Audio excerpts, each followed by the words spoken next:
வணக்கம். தினம் ஒரு திருக்குறள் அதிகாரம். இன்று 64வது அதிகாரம். அமைச்சு. கருவியும் காலமும் செய்கையும் செய்யும் அறிவினையும் மாண்டது அமைச்சு.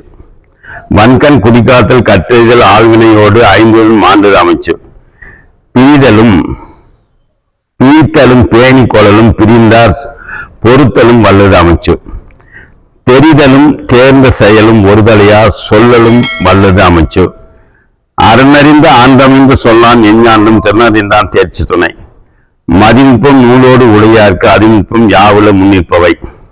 செயற்கை அறிந்த கடத்தும் உலகத்து இயற்கை அறிந்த செயல். அறிகொண்டு அறியான் எனினும் உறுதி உழையிறந்தான் கூறல் கடன். பரிதென்னும் மந்திரியின் பக்கத்தில் தேவோர் 70 கோடி உறும். முறைப்பட சூழ்ந்தும் முடிவிலவே செய்வார் திறப்பாடு இல்லாதவர். நன்றி, வணக்கம், வாழ்த்துக்கள்.